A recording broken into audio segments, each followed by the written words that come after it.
Welcome in, Campo and Joe. Love hanging out with all of our Jaguar brethren, all of Duval. We talk Jaguar football with you, so we appreciate you tuning in wherever you find us on podcast or our 1010XL social channels. Josie from XL Primetime, noon to 3 Monday through Friday, and my man, Coach Dave Campo. And he is more Jacksonville every single day. Less Dallas, more Jacksonville. I absolutely love it. And I know you're fired up because we've reached a point in the offseason where a draft class is on the grass. Yeah, there's no question. This is when I enjoy it, is when the action starts. And they're, with the minicamp this weekend, the rookie minicamp, and then with OTAs starting, that's when football really starts. Even though there's a little break in there, but, in July, you got to get out and do a little boating or whatever you do during that time. Yeah. But it's football time's getting close. I mean, you figure free agency, draft, get them on the grass. Right. This is the beginning of the evolution of this 2023 season. But I think I may pin that one, Coach. Get the draft class on the grass. Right. And that's what they did inside the bank Friday, and then over the weekend. You were part of our rookie minicamp coverage, so you got a lot of thoughts. Now, we got the schedule release that we want to get into. Right. A little conversation that you had with the offensive coordinator, Press Taylor. Yep. So we appreciate everybody checking us out. Campo and Joe, wherever you want to find the podcast, you can go back in time and check out some of the other stuff that we've had. But let's start with, I guess, the most obvious thing are the big names in the draft. Before we get down to some of the other guys that may or may not have impressed you, the number one draft pick. He was drafted by necessity, and they also know that they're planning for the future when they drafted Anton Harrison. Right. Big-looking individual. He impressed you. Yeah, there's no question. I mean, you can see why he was a left tackle on a Power 5 football team that's usually pretty darn good at Oklahoma. He's got, a big guy, first of all, and he does have good hands, but the most impressive thing is his feet. He's an athlete. And, again, the left tackles, they have to be a little bit more athletic than the right tackles, even though he'll be a right tackle for us, which helps him being athletic. Right. So I was impressed with him. Talking to some of my buddies out there, they're in the scouting areas. He's got a little nasty to him. Nice. And so, I really think that he's going to be an outstanding player for us, in the future. Well, what I've already heard from him has impressed me. When he was first brought in, after they made the Thursday night selection, then what he had to say during rookie minicamp, he played left tackle primarily his entire time at Oklahoma. Started one game at right tackle, I believe is what it was. Yes. And he's now going to be moving into a little bit of an unfamiliar spot. But like you said, he embraces it. He welcomes it. But one thing you just said kind of piqued my interest. Will they try and change his body type to be more of a road grading run blocker, or what will they do with it? No, they're just going to make him stronger. Okay. Which will change his body in my mind. There's no question when they go from the college ranks, even though there's a lot of good strength coaches and trainers, in the college football. Once they get to the NFL, you got the best of the best there. Right. Just like you do with the coaching staffs. And the way this group looks like, last year going through an injury-free year, I look at that as the strength trainers and the trainers being able to, do a great job. So he will change his body, but they're not going to try to take away from his athletic ability. I can tell you that, because he may be the future left tackle going forward. You never know. You never know. There's a lot of things. As far as this offensive line is concerned, I'm not going to make this declaration that they're sound and they're good to go, but I'm also not going to pan them and say they got a bunch of question marks. But for what it's worth for this conversation, they're starting a rookie right tackle. Right. They're starting a left tackle that has less than one full season of starts, even though he's entering his third year. They're starting a second-year center. They're going to hopefully bring back a guard from injury. And then you got a little bit of an aging health concern in Brandon Sheriff. They shouldn't panic about this line, but they also shouldn't prop it up, should they? No, I would look at this offensive line as being one that is going to continue to develop. Really, to be honest with you, if anybody asks me, what are your concerns? I have a concern with two young tackles. Okay, but that doesn't mean that they won't play well, and that doesn't mean that the quarterback can't make him a little better with the way he operates and the running game. The combination of those things make a difference. You know, I saw where, was it Sports Illustrated that panned him pretty good? Yeah. And the interesting thing about that is, though, you know, they didn't take into consideration the last 6 or 7 games because there were no sacks in the last 6 or 7 games, and they played pretty darn well. So I think this offensive line is a little bit better than what they're saying it is. But, you know, there is a little bit of a concern when you've got young players over there. And we don't know what's happening with Cam. Yeah, exactly. We really don't know how long that is or what he's going to be like when he comes back. There's a lot of issues. I got a gut that it's a 4-game suspension. Yeah, I think you kind of share the same, right? Me too, absolutely. And look, we won't know. They filed an appeal. Hopefully they'll hear soon. But a couple of stories, if we can hit real quick. There was a story that came out from one of the beat reporters up in Cincinnati that said before the draft, this is obviously the Jaguars were made aware that Cam Robinson was facing a suspension, so they made a play for Jonah Williams. At least that's the report coming out of Cincinnati. Tackle, yeah. And he was a guy that they may have been thinking about bringing in at that right tackle spot. He's played both, but they're thinking Walker Little's their left tackle going forward. Bottom line is it didn't work. Right. And it fell through. At least some of the reading that I had from Cincinnati is that they may have been asking for a 3rd-round pick. Jacksonville was not willing to give that up. I actually think that's That's usually what happens. That's a smart trades. move, right? Yeah, absolutely. You want the young players, and especially if Jacksonville felt good about the fact if they didn't get them, right, that there were some offensive tackles there as young players that you know, and one of them was Harrison, and so you always feel a little bit better with a veteran player out there. Yeah. Oh, yeah. You know, Brandon Sheriff is not the same player he was 10 years ago. Yeah. But the experience level, I feel comfortable with guys if they have been starters in the league and been pretty good. So, you know, to me, I think that would have been a bad situation if they had not taken. I felt they needed to take an offensive tackle in the draft no matter what. Right. Especially even without the suspension, planning for next year when Cam Robinson's not part of the plans. Right. All right, so there's the offensive line. So let's get to a couple of other ones. I'm a fan of what I've seen in a very limited amount of time in Brenton Strange. He represents size and speed to me. Right. Looks like he's got a good pair of hands. So let's start on the tight end game. Well, he's a lot bigger than I thought he was. Yeah. You know, watching him on film, he is so athletic that you think he's a little smaller than he is. That impressed me in the minicamp. He is definitely can run routes. It looks like he's a really good athlete, but he's also, just watching a little film on him, he's an adequate blocker. You know, he works at it, and to me, he'll just get stronger. And the combination of the two, he's kind of a combination of Manhurts and Ingram. And I think that's a real plus for this team. And I think they targeted him and the kid from Michigan, Schoonmaker, that the Cowboys took. Yeah.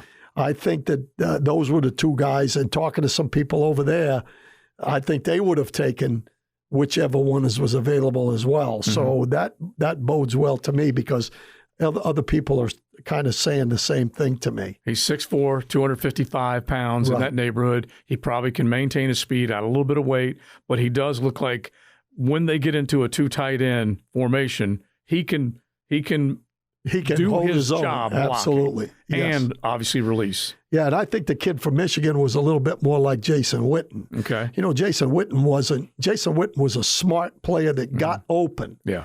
He wasn't a big run after catch guy. But he was a kind of an adequate blocker. Right.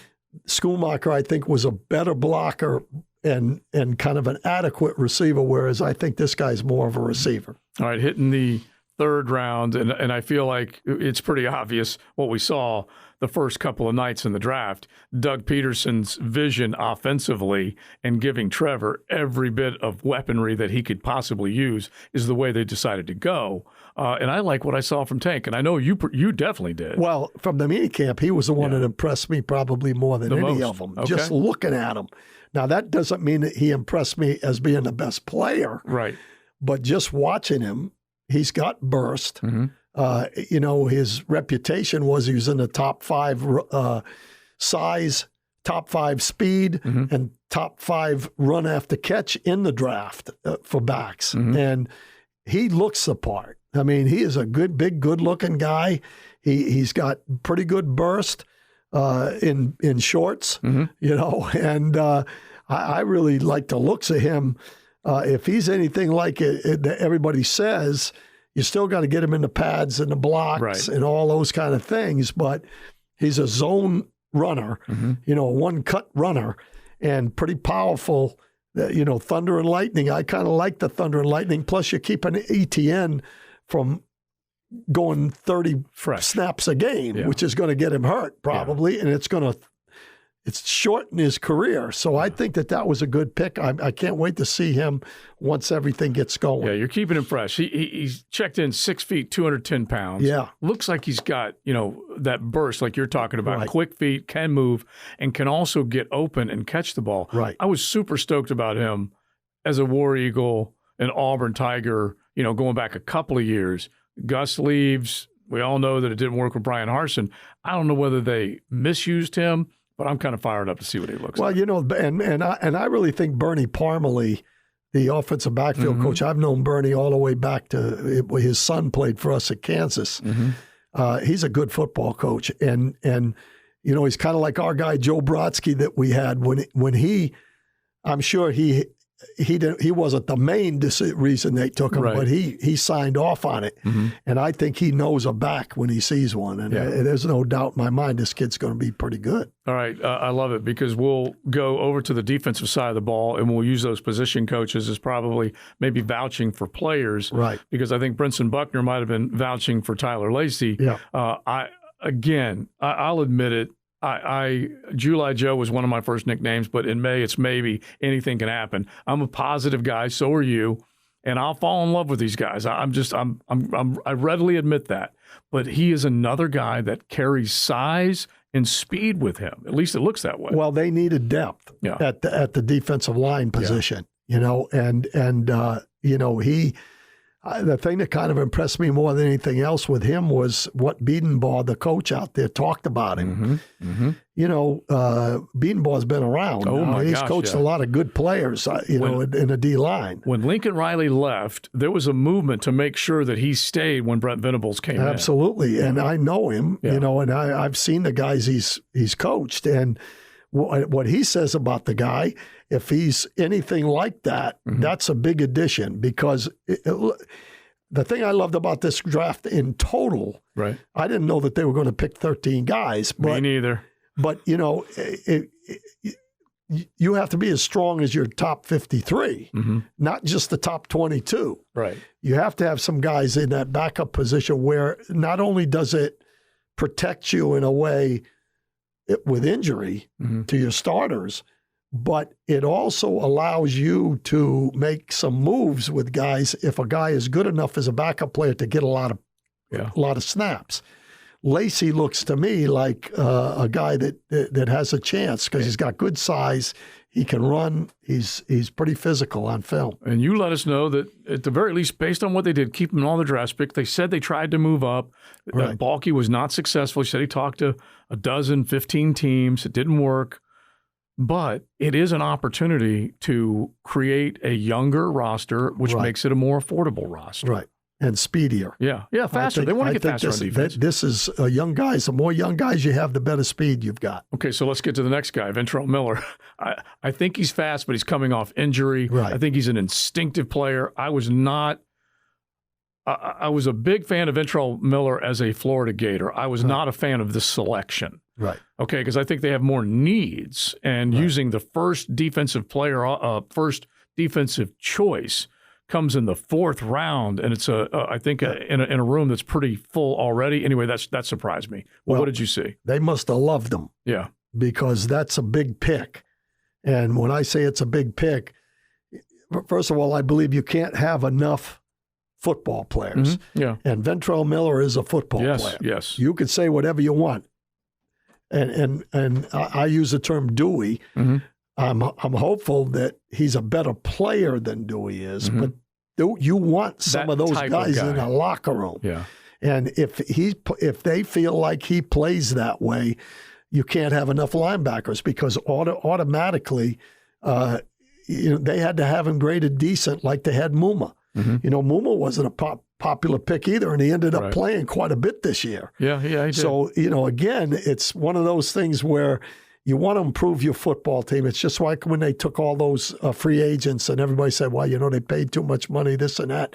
I felt like they improved the football team, and they did. Mm-hmm. Well, if they do the same thing with Ventrell Miller, if he's a guy that displaces somebody on in that front seven or the linebacker core, right? Quarterman and some of those guys, have to be ready to go, and it just makes the football team better. We talked about this a little bit, and we'll talk about it again and again once we see more of the work on the field. But certain guys were put on notice, right? And Shaq probably being one of them, Trey Herndon probably being one of them. Yep. So hit me with a couple of those secondary guys that you got to see and you liked. Well, the guy that stuck out to me, just it's great. I was talking to Mia O'Brien, at the minicamp, and I said, the interesting thing about this is all of these guys are in the top 2% of all college players. Right. They're good and players. Only 1.5 of them make it. Mm-hmm. Okay, but all of them look good. And when you look at defensive backs and receivers, they all look pretty good. Yeah. But certain guys, you can tell the ones that don't you belong there. Immediately can. Yeah, more than the ones that can. Yeah. But the one guy that stuck out to me more than anybody else was Johnson, Antonio, the safety from Texas A&M. Right.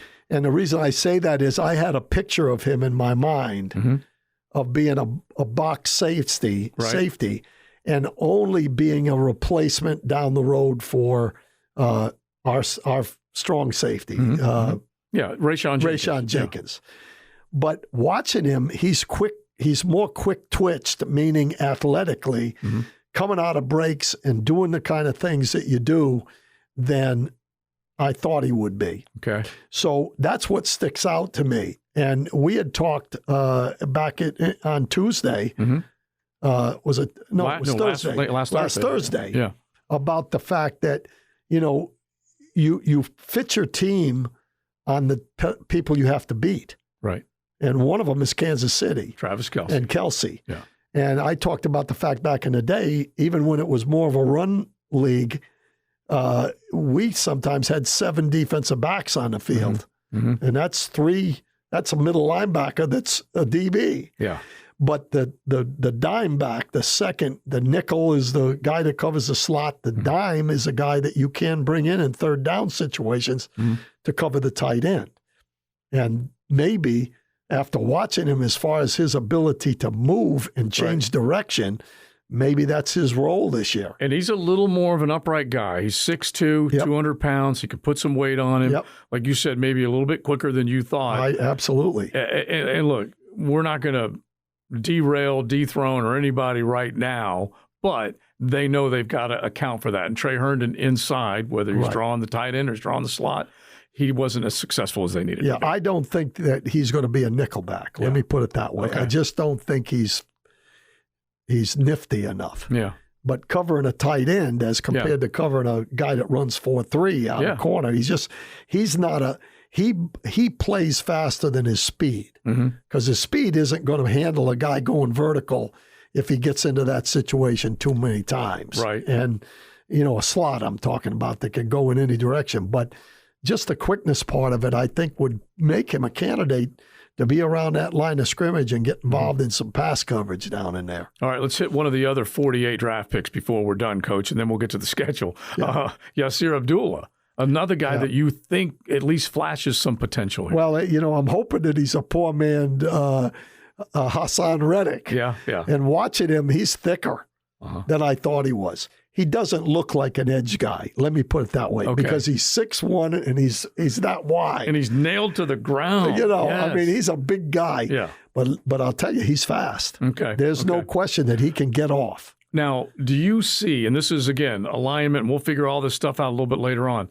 But is he Like, will they have versions of a wide 9 where he's just going to try and cat quick you around the end? Well, I think he'll be a guy that is out there. Right. And on third down, he may be a guy that they use in those kind of situations. Yeah. Or he could be, a late blitzer. Yeah, I really think he's an outside linebacker, but he doesn't look the part. Mm-hmm. Neither did Hassan Riddick. Yeah, it's true. So, and it took him a couple years, but he definitely got going. It took him a couple years. And again, I'm not saying this guy's going to.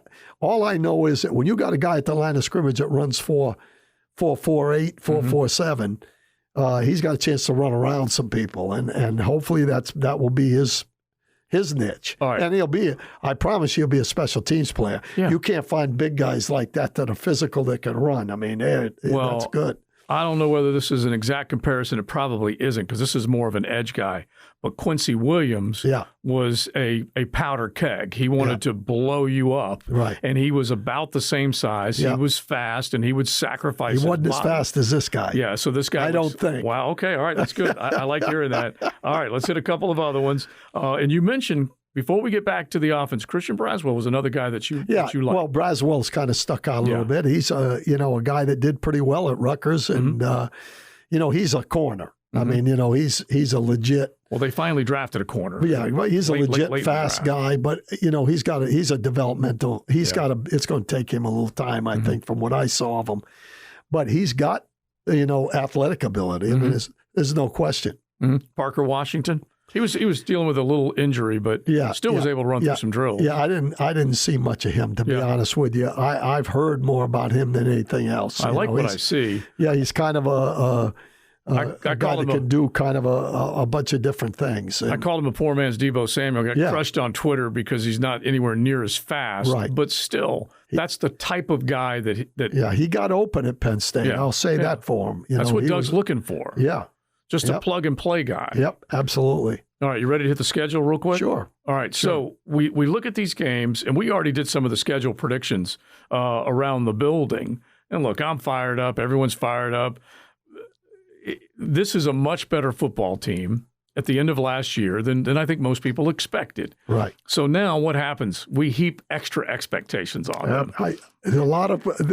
Listen. Everyone has them with double-digit wins. Listen. I thought everybody was drinking a lot of Kool-Aid last year when they were saying, I was saying 6 wins. Yeah, I went to 8. They were saying 8, crazy. Not you, but there's a lot of Kool-Aid running around around here right now, which is great because this football team thinks pretty highly of themselves, and I think that bodes well. Yeah, I think it's cool when you turn a corner where you can have, instead of hope, you have expectation. Yeah. And I do think that is what has happened with this football team. Yes. Doug has energized the fan base. He's given the team reasons to believe. They've come through. They've won important ball games.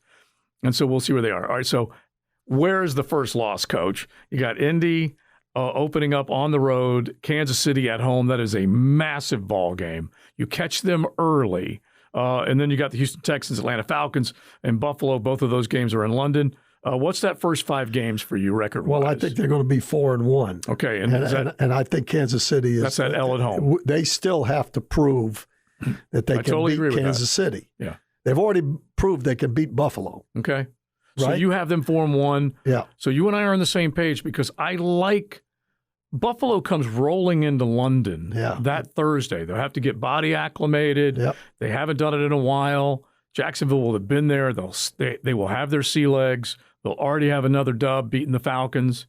It's a major opportunity to make a statement. Absolutely, and that's going to be a big part of the picture. I think that they have an advantage, especially if they would have had to play Buffalo on the road in December or oh my late. Gosh, yeah, just anywhere up there, in their backyard with the Bills Mafia just howling at them and the wind howling at them. Oh yeah, this is ideal. Yeah, that's to our advantage in that one. Okay, so that's why I like us. We're both 4-1. Let's finish out the first half, and then we'll do the second half of the schedule next week. Indy, New Orleans, Pittsburgh. You got Indy at home. Yep. New Orleans, a Thursday night game on the road, and then Pittsburgh after that. I'm a little nervous about New Orleans because I've had bad I've had bad experiences in New Orleans in that stadium. I've had them on Bourbon Street. Yeah. I'm a little nervous about that one. I feel good about the division game with the Colts. I really, who knows where Anthony Richardson's going to be at that point. Yeah. Yeah. Look, I'm drinking the Kool-Aid. The teal is real. I'm not going to lie to you, but I got them going 2-1 right there. Yeah. With that 4-1 start. Yeah, I think they lose at New Orleans, and I think they win the other two. Okay, so then you and I we're in the same page. We're simpatico. Yeah. We I mean, honestly, we identical records right there. We'll do the second half next week. Okay, that sound all right? Great, perfect. Right now, we're the leader in the clubhouse at the halfway point. The bye comes at a perfect time. Yeah. As far as building up for that second half run. And Coach Peterson's smart. You don't want the bye after the trip back from London. You want it later in the season. Oh, yes. The later in the season you have it, the better it is for your team. I mean, it's cut in half, basically. Right. And plus having a Thursday night game, they've got kind of a semi-bye. Yeah. With the extra time. So. Now, you said Doug Peterson. I think you meant Pug Dieterson. Did you see the schedule release with him? That was just genius on his part. Pretty good. They did a good job with it. It really was good. All right, Coach, you always do a great job. We appreciate it. Thank you. Yep. We are out. Campo and Joe, appreciate you tuning in. Appreciate you listening. We'll be back next week with the second half of our schedule prediction and more coming out of the OTAs.